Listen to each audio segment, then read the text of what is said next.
आपला आनंदवाडी ट्रॉफी जगाच्या नकाशावर पोहोचवणारे आमची तेजू सर ही मॅचसाठी आले पण खास उत्तमसाठी बघण्यासाठी आले उत्तमला शोधतात आणि ऍक्च्युली यांच्यामुळे आपली जी ट्रॉफी आहे खरोखरच आता तुझा कॅरेक्टर चांगला झाला ज्या तिथे ओळखू शकणार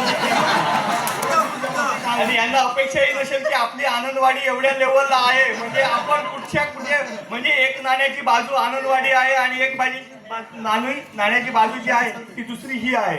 तर आपण त्यांना जरा विचारून घेऊ की त्यांना हा कशा पद्धतीत आपला शिमगोत्सव आहे. ऍक्च्युली त्यांनी पहिल्यांदाच पाहिलं असेल तर आपण त्यांना जरा विचारून घ्या त्यांच्या शब्दामध्ये की त्यांना कसं वाटलं असेल. आपल्या त्यांना बघायचं आत्ताच जस्ट आले ते आनंदवाडीचे ग्रामस्थांच्या वतीने आपण कॉमेंट्री केलात किंवा तिथे जो वेगळा मोहल होता पण आमच्याकडे आमची संस्कृती आम्ही जपतो म्हणजे ही होळी कोकणात कशी खेळली जाते आता तुम्ही आता प्रत्यक्ष बघताय आम्ही काय जे झालो आहे याला होळी आमच्यातला शिगमा म्हटलं जातं. तुम्ही आता आलात आमच्या आनंदवाडीच्या ग्रामस्थांच्या वतीने आपले मनपूर्वक आभार. नक्कीच तसं पाहिलं तर मी 2 वर्षापूर्वी आनंदवाडीशी जोडलो गेलो क्रिकेटच्या स्पर्धांच्या माध्यमातून. त्या अगोदर उत्तमचा कॉल झाला होता पण येऊ शकलो नव्हतो. सर एक मिनिट मी बोलतो हा शिगमा म्हणजे आमचा माहोल असतो.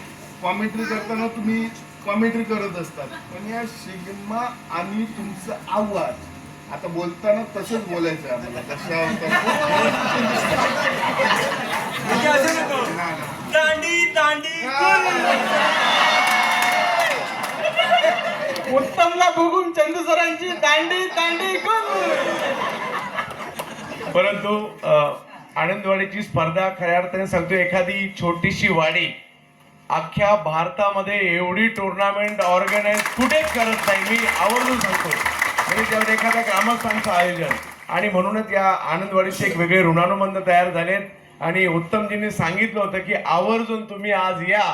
परंतु मी कुठेतरी लपून बसेल असं वाटलं नव्हतं. खरंच ओळखलं नाही आणि उत्तमजी खरंच तुम्ही प्रभावित करून टाकलं. अशा प्रकारे या ठिकाणी पाहायला मिळतात आणि आपली संस्कृती काय असते आणि ती आनंदवाडीमध्ये कशी जपली जाते. या पहिल्या त्या दिवशी मला ते शिगमा म्हटले. मी त्यांना म्हटलं शिगमा काय म्हणताय शिमगा म्हणा. नंतर तोपर्यंत मला माहित नव्हतं की इकडे शिगमाच म्हणतात म्हणून आणि त्यांनी मला सांगितलं आणि त्यानंतर पाहतोय आता 4 वाजले तरी देखील अख्खी वाडी या ठिकाणी लहानांपासून मोठ्यांपर्यंत आमच्या भगिनी माता सगळेच या ठिकाणी आहेत आणि म्हणून आवर्जून वाटलं की हा आनंदवाडीचा शिमगोत्सव कसा आहे पाहण्यासाठी 10 मिनिटं 15 मिनिटं अर्धा तास गेलंच पाहिजे म्हणून या ठिकाणी आलोय. धन्य झालो. धन्य ते आनंदवाडी आणि आनंदवाडीचे सगळे ग्रामस्थ. धन्यवाद.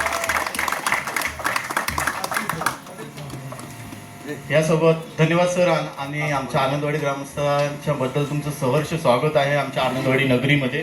आणि या ठिकाणी आमचे यावर्षी पहिल्यांदा देवगडमध्ये आलात मनीषजी पाटील आहेत आणि त्यांचं सुद्धा मनोगत ऐकूया.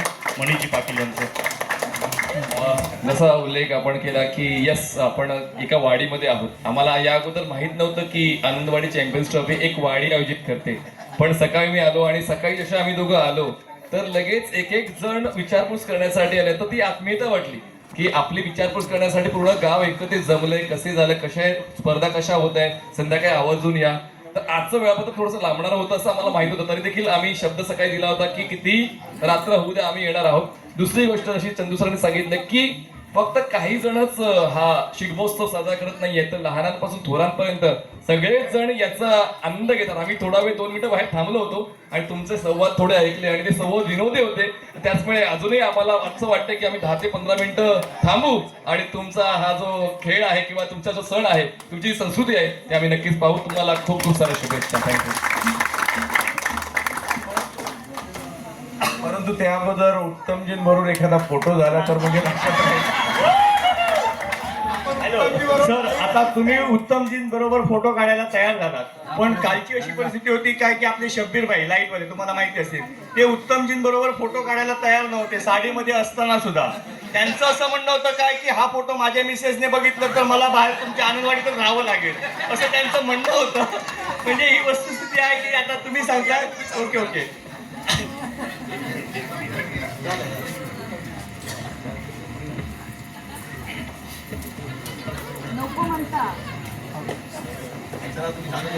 धन्यवाद धन्यवाद. हो नंतर आपण बसणार आहेत ते आहेत ते बसतायत प्रोग्राम बघतायत नंतर आपण करूया सर्व. धन्यवाद साहेब आणि धन्यवाद सर्व.